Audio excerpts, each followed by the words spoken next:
Hey guys, and how's it going?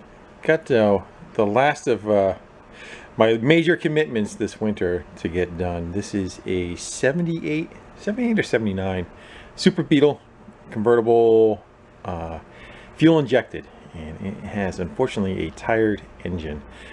I did some work on it before and got it kind of up and running. I believe it sat somewhere for a long period of time. It would go out, and I think it sat somewhere for 10 years, but they would start it like once a month or so, is the backstory I got on it. And then a gentleman bought it and was using it around as a summer toy, but then it developed an oil leak in the oil cooler and just not making that much power. At that time it had low compression in one cylinder had 90 pounds, but it seemed like it was running okay. Now that it came back, it runs kind of lopey and not on all four. It's cold right now. You can kind of see the oil's kind of coming down and collecting. It was burning on the exhaust. They really pack that crap in there, don't they? Let's fire it up and I'll let you listen to what's going on. I do have a spare engine for this from the recent hoard that I took in, a fuel injected motor. So worst case is we're going to strip it down and change the long block out. Possibly we can fix what is there, but maybe not too. Let's can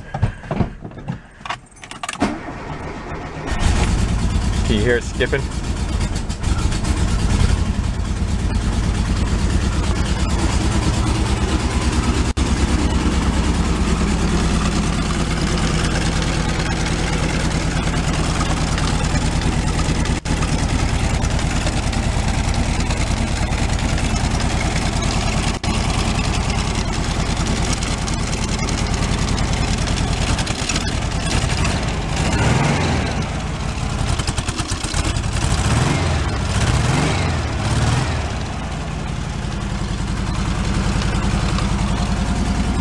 So that's going to be kind of what we're going to look into, and it could have something just like plug wire off or failed or something like that too, but I do know I had low compression on one cylinder. We're going to get it up on the lift. We are going to go get the plugs out of it. We'll do a compression test, start with that, and then we'll start making our diagnosis. Engine pretty much has to come out anyway because the oil cooler is leaking, but I figure we'll kind of zoom in on what's happening. Let me get her up in there and I'll bring you right back. The light's kind of getting you from the garage door being open, but I want to run it a little bit more. And one thing I'm going to go do is I'm going to go take a test light and I'm going to use it kind of like a ground. Now I'm going to come into each battery post terminal, kind of wiggle it, battery post, each wire terminal. I'm going to run the test light down in there, kind of short out each cylinder. I want to see which one is dropping out, give us a better idea which cylinders it's running on. I think it's running on two. It's either 2 or 3.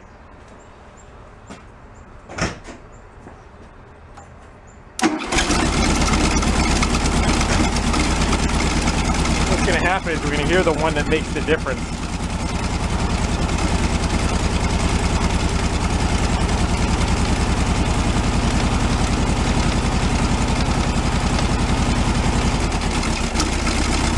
That one works.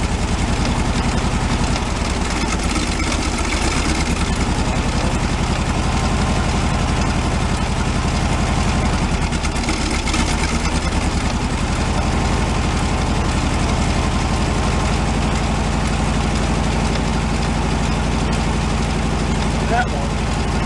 Look at that.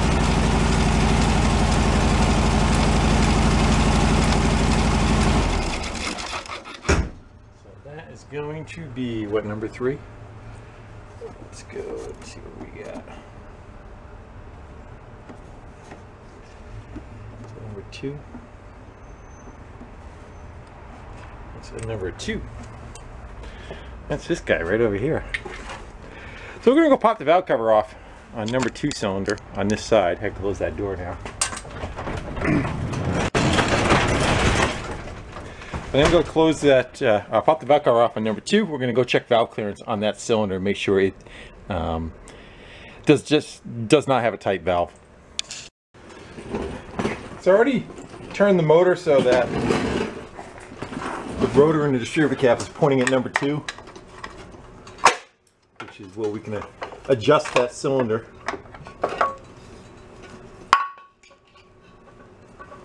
drag that one down a little bit more.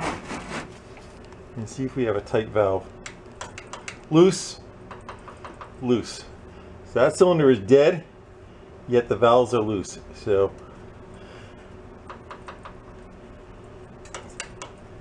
compression is not leaking out of there.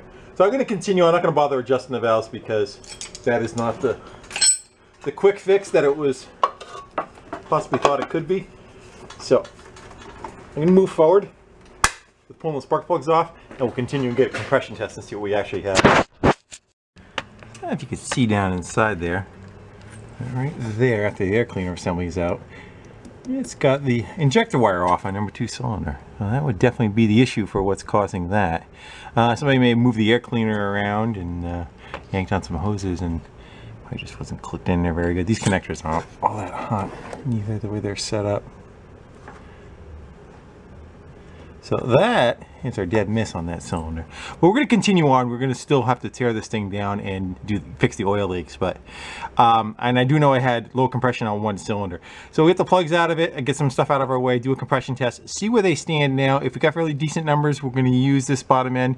If not, we may go get the other engine that I grabbed in that last VW Horde, and we'll check and see what the compression is on that. And between those two, we'll make a decision. But that's getting ahead of ourselves. Let's get to getting a compression test. And maybe you can tell by all the wires that are hanging out of it that I decided just to go and pull the engine right out. We'll do the compression test when it's out of there, just because when everything is kind of tucked in there, it's hard to get in there and run the hoses in and without slicing up your hands and catching and bumping on, you know, half the stuff's removed now, but to get in there. And it's got to come out anyway. So I figure instead of us trying to squeeze in there to get the gauges in there, we'll get the motor right out. So kind of tagged some stuff. You know, it's got little bits and pieces here and there at wires. You can see the blue tape hanging on them, and a bunch of paint stick dots on different areas where common things went together. I just kind of marked them with common numbers so that they help myself lay it back out. It kind of falls together correctly, but this is one of the reasons why the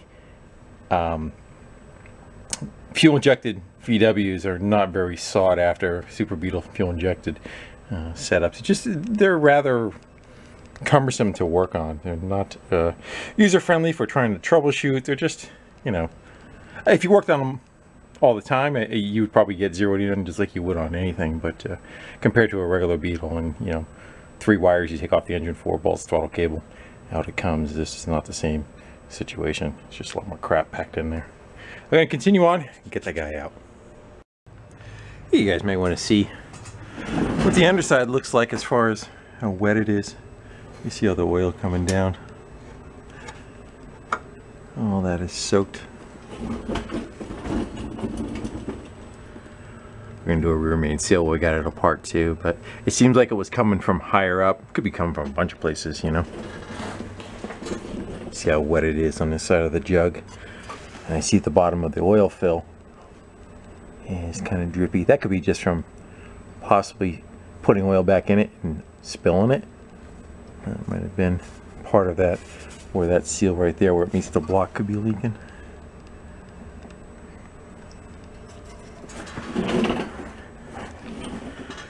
Pushrod tubes look okay. Thermostat's beat. When they fail, it fails in the cool position. It'll run cool all the time. And they fail expanded, and it opens up the fins up top. When it's cold, that thing is shrunk down. That guy right there is shrunk down like that. As it warms up, it grows and opens the fins up top. While it's all the way open, it's already opened the fins up. In a cold climate, that could be an issue because engines kind of wear pretty bad if they're running cold all the time too. You know, they're meant to run at a certain temperature. That it kills your heat, because when those vents are open, the air is coming down around the cylinders and exiting out here. It's trying to cool it off, trying to cool these off. Air is trying to blow out. And when it's cold, it shuts those off so the cylinders aren't getting cold.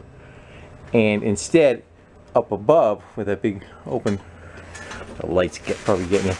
But where that hose is, that hose connects to this heater box. You open that up, Now instead of the air exiting out of the bottom of the engine, now it's blowing through here, out through the heater boxes, into that vent, and that's how your heat comes into your car. So with those louvers shut, you get much more air pumping for your heat. And that's what you want it anyway in the colder weather. So, a lot of people say VW's heat sucks. It ain't great, but there's reasons for it to be much better, and that's one of them right there. It'll work okay when they're set up right. Alright, nice, enough babbling. I gotta get... What did I finish doing? I don't even remember. Fuel lines are off. That one's clamped. It's got a loop system because it's fuel injected, so it has a return. One going in, one going out. They're both off. We have one bolt up top I already got removed, and you got one here and one here. I'm going to take those two off, and then I'm going to lower the car, and there's one more up top. Once I take that one off, then I can wiggle the engine out on a jack. These wires should be ready to come out. That's my reverse lights. There we go. Get that out of the room. Alright, you guys are sick looking at this car, I know. Let me get to getting her out. Shall we? Let's just say I'm willing to bet I still left something connected. Let's find out.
I have to take the muffler off. Normally you can get that motor out just as it sits, and you work with it. Pitch on a little bit of an angle, you can get it. But that between the engine and trans still has about a good 1.5 inches it has to come back yet. And that muffler is it. That's as far as that muffler is going to go back. And this is a mix and match of parts between carbureted and fuel injected. The exhaust system is kind of a mix match too. So we are going to have to take this off. I'm going to push it back up into place, take this off, and then try it again. Yeah, the bolts are out of the exhaust. That out of the way. Didn't want to come off on the car. All right.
fuel line.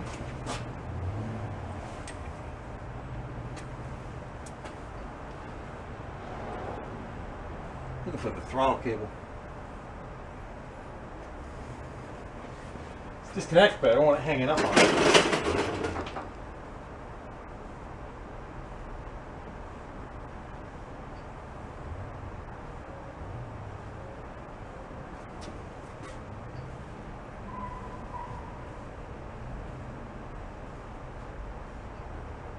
Oh, there it is, way down there. Where'd it go?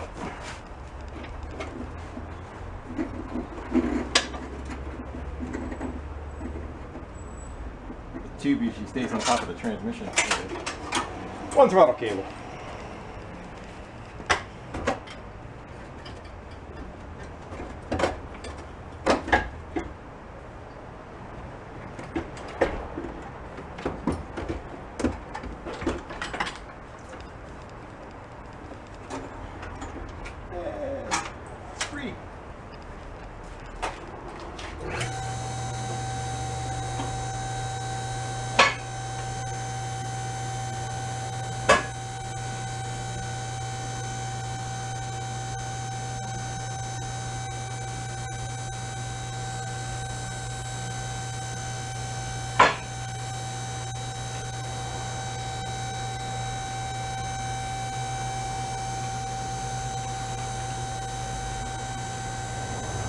There we go.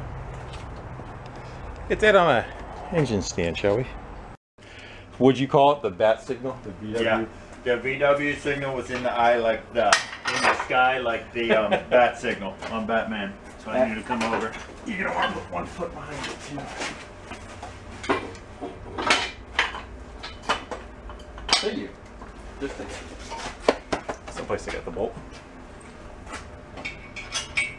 That wasn't so bad. Probably enough, you know.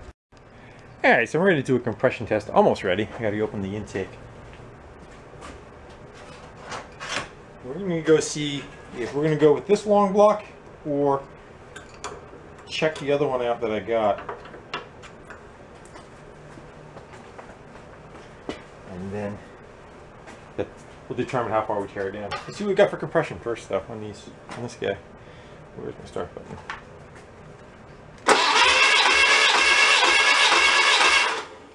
I want to call that 110.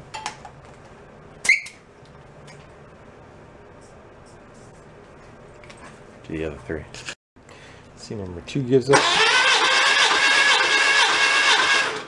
I'm also going to call that 110. And number 3 cylinder.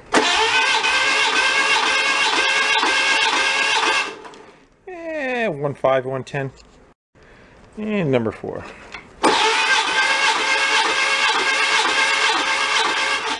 Excellent. It's like 115. Good. It came up. I adjusted the valves last time and he said one cylinder was like 90 and the other ones were all up 85, 90. And it had kind of like a skip to it. So I adjusted the valves and he ran it for a while. And now it seems like the compression is nice and even again. So good. We're bottom end's good, but top end's good. Let's get the tins out of the way. Take a look at the oil cooler. See what's going on with that. I do think I have it stripped down far enough to take the shroud off. I believe. Let's find out.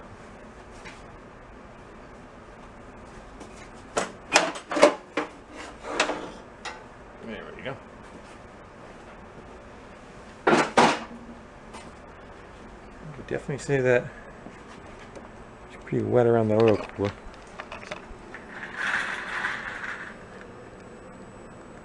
I think it is wet. It's wet everywhere. The thing is, see, you're trying to figure out where your leak is coming from. Is it coming from the cooler itself? Is it in between these two? That on the bottom, that gap. You guys see that? Looks like it's got a gap on the bottom. That might be normal though. It's got seals up here. That might be a spacer to keep it even. Let's definitely wet all around there. You can see where it's running down. It's running down.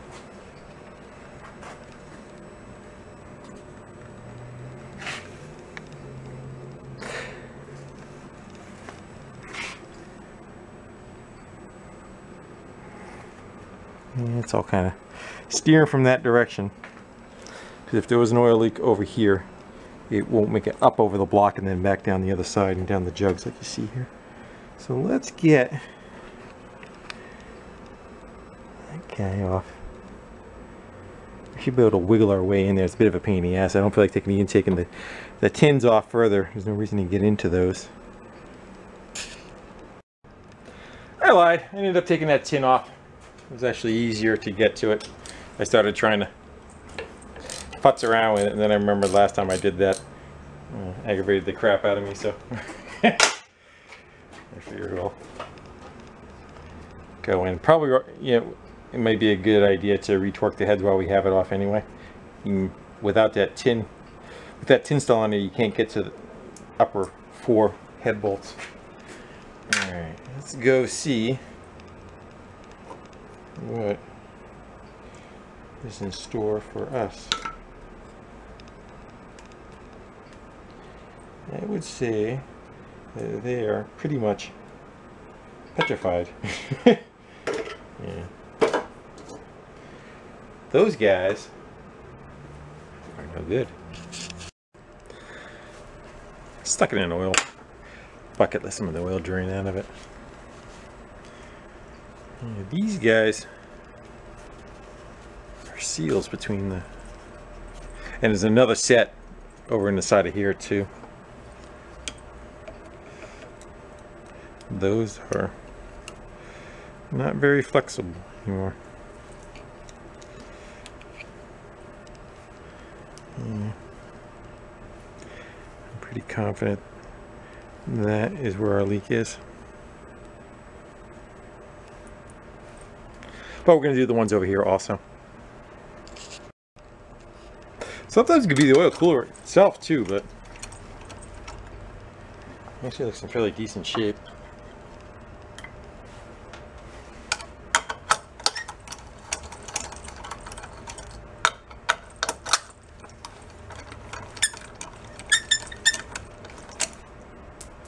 I just threw that one across the floor.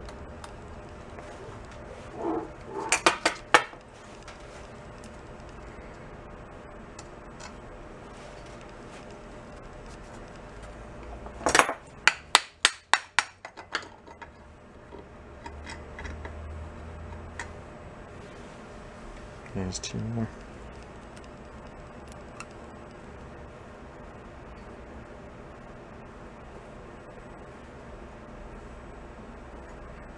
Hard to tell. Kind of looks like maybe it was running down there. I would have expected to see more oil in this vicinity though. Let's just say it's getting all new ones. Found it. Ha. There you see. That's the old one. That's a new one. You can see how much more squish factor this one has in the center than this one does. This one's all flattened out like a pancake. So those are guys. Gonna go right there. And then they are gonna get cranked back down on. I washed them in a parts washer. That'll get bolted back together. Like nice and squished in there. You guys got a standoff in between. I saw that gap earlier. I'm like, wait, is that thing not sucked in all the way? But it's just a standoff to keep it square to the rest of the body. Wash it down a little bit of brake clean. All we need is that guy. Oh, they're so pretty. Crushed it back down on those. Make sure they're going to have a preload. Yeah, they should be fine. I'm going to save you the reassembly, and I'm not going to retorque the heads. It looks pretty good. I don't see any signs of blow-by around anywhere. and I don't think those guys are going to take a proper torque anyway, so I'm going to leave well enough alone. I don't want to open a can of worms. So I'll save you all the assembly and the swearing. Getting ready to throw the fan shroud back on, so I figure I'd show a little bit of that cooling and heating system. I always find it interesting. So there's a fan up here, and it blows down over the cylinders and cools them off. Also at the same time, so the air is flowing through the cylinder head down around. There's tins underneath. The tin, you can see how it wraps and faces us and exits. You can see on this side, and exits right here. So the hot air kind of comes out of here and exits. Well, on this side, there's a thermostat sitting right in the way, right here. Spring-loaded thermostat in the heat stream. As that air gets hotter, it will expand that thermostat. So there it is. It's right in the airflow. And when it's cold, it's all the way crushed down. As it warms up, that expands. That thermostat is no good. It's already expanded. It's room temperature. But I'll show you what it's doing. So here's a generator, and there's a fan right inside here, a squirrel cage fan. Can you see it? Kinda. See the fan right there? Back in there. So that's trying to blow air down across the top of the cylinders. You can see what those vents are. Well, this little rod comes down to that thermostat, and that is threaded on to there, into the block. This is in the airflow, and as it warms up, let's go get it going right. All right. So it's cold. It's all the way down. The vents are shut off. There's not much air flowing across the cylinder heads. And in colder weather, it'll kind of stay like that, try to maintain engine temperature. So where does the air go if it can't go out here? Well, it's going out of these guys. These guys hook up to a flex hose and down to these are your heater boxes. The exhaust is flowing through here, but air flows around the outside of the exhaust and into the car. It's got like little fins on it. See the fins in there? So it picks up heat off the exhaust and pushes it to the car. Well, if that thermostat is not there, or those flaps are wide open, not much air is coming out of here. It's all just kind of blowing out underneath here. And so what that has, again, is a set of linkage. You can see the flaps will open and close. And then there's another rod that runs across at the same time and just works the other side. So it's doing both at the same time. Just the rod's removed right now. That's how they work. And before I put the fan shroud back on, I figured I'd show one more thing. A little more show and tell. So on earlier VW engines, they had a problem where number 3 cylinder was overheating. It ran hotter than all the other ones. And the reason why it did that is on the fan shroud, this wasn't here. This whole offset for the oil cooler was not here. The oil cooler was right in the center of the fan shroud. It sat right here, right up in the path of this side of the engine. So air would have to blow through the oil cooler and then go through the cylinder head passages and then exit the bottom. Later on, what they did is they kicked it off to the back. Now it's offset. It has its own separate airflow. The air is cooled off with the oil cooler, and then there's another set of ductwork that comes out and exits it underneath the car where the rest of the hot air goes, and you know, the cool air stays on top. So that greatly improved the heat on number 3 cylinder. Number 3 still kind of runs hotter than the other ones anyway, but that's a improvement that they did over the time to definitely. You probably got, like, if you was a regular commuter, you probably got like 70,000 out of an engine prior to that, and then it went to about 100,000 when they kicked the oil cooler over. It's the next afternoon, and this is the heater boxes that would normally go on a fuel injected Beetle motor.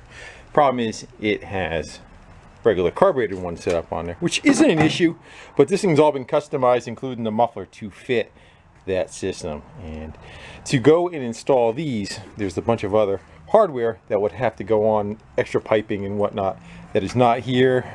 Converter goes in the front, a bunch of other pieces that just do not exist with this. So I went looking in my stash, and I did find one heater box for this side, but this is actually the better side of the two. That's the one that's toasted. Light's getting. That's the one that's toasted right there. So I'm going to see what he wants to do in the future. I can change them when they are on. I want to get the engine back in, make sure we have no more oil leak and that part is okay. But that stuff can be changed on the car. I'm just going to make sure that the nuts do crack loose while it's still out, while it's easy to get to. If that's the case, good. We can order them and install them when the car is together. And the thermostat, I believe I have a new one, but I may place an order on that also. I did not install that. I kind of want to hoard this. Somebody gave me a nice new old stock one. You can see the difference in height between the two of them. So I kind of want this for what I have, but they do make a later version. Finally somebody came out with a decent one. It's not as much money, so I will probably order that and maybe do all that at the same time. We're going to continue forward moving, getting the engine installed in there. I want to show you these two pieces are the last ones to go on. And as I said, the heat from the oil cooler, the fan redirects it, allows it to kick out to the side. You can notice a chute that goes here, and then that goes into another one down below, down here. And that allows that hot air to exit out of the engine compartment. So that's the direction it now takes with that setup. Hey guys, so I just finished up putting it all back together. Still running the original heater boxes, and I do not have a new thermostat for it yet. So two things you need to order, but those can get put on later. They're something that can be done while the engine's in the car. So I'm going to get with the owner, see what they want to do, how important the heat is to them to have it operational. If so, then we'll chase heater boxes. Thermostat's a no-brainer. I'm going to take care of that, but I don't know if it's going to be $500-600 to fix the heat if they want to get into that. But I think we're ready for a cold start, and hopefully she'll run fairly decent. And on all four, everything's all buttoned up. I changed a bunch of the hoses. Warm out, you can tell. But I got rid of a bunch of this stuff that was on its last legs. Just can't get 40 years out of it anymore, can you? Alright, I'm gonna pop you in a stand, we'll go fire it up, see how it sounds. And contact. Let me know if anything starts pissing out real bad.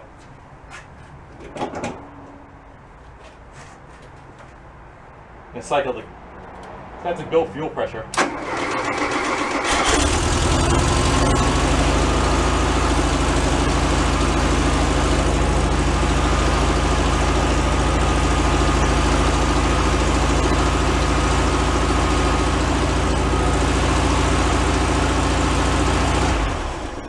Sounds better. Looks like I do have a fuel leak there. Yeah, we're leaking, right? Right where I didn't tighten that clamp down? Think that might be your issue? Yeah, that's how you check. I think I'll take care of that. And take two. Get that tightened up.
Not quite sure why it's doing that. I'm gonna let it warm up a little bit.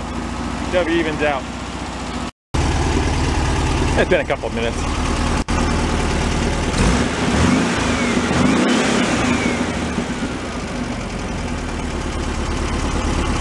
Definitely sounds a lot better than before.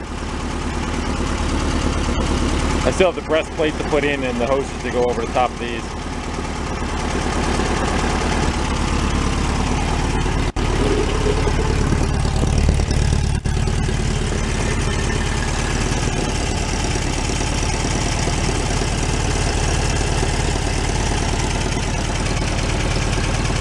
dripping oil, that's a good sign.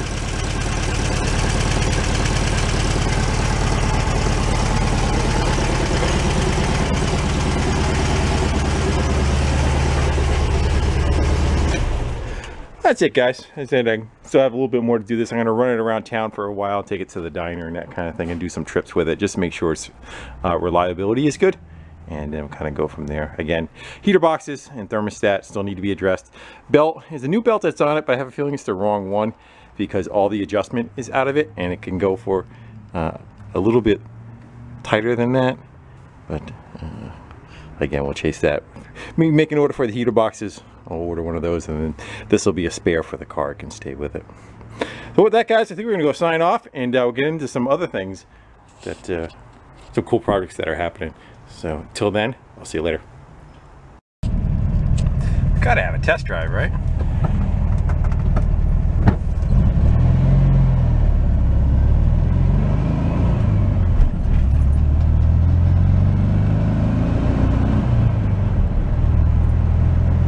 Runs nice.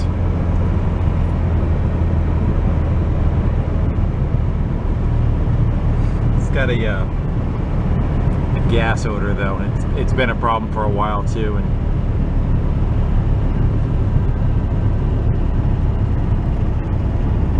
they have a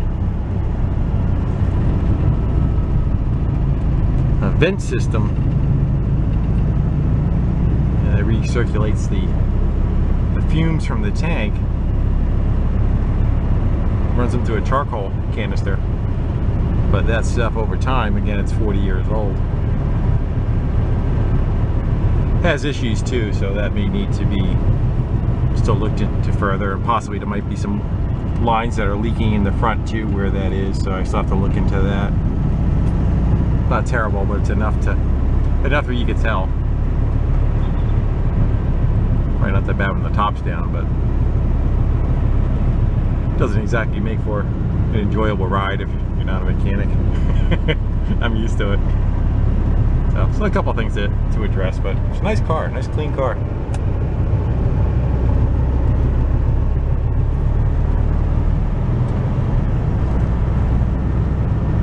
Like I said, I'm going to run it for a week. Make sure it doesn't have any other issues. I want to make sure that I get it back to them that it's reliable. Still have to change the oil, adjust the valves one more time, that kind of thing. But just want to make sure the oil's not leaking out of it anymore. They thought it was overheating, but what it was really doing is it was leaking so much oil, it was getting all over stuff, and then, you know, burny, smelly oil. It seemed like it was hot, but it was more just making a mess. So throw it into a curve. Yeah, like a go-kart. Alright guys, well that's about it. We're gonna go wrap her up now. And again, thanks for hanging out. Later. Come on, it's even got a nice color. We're ready to rock and roll back on there. As long as you don't lose them, as long as you don't put the bolt holes, you're just trashing it now.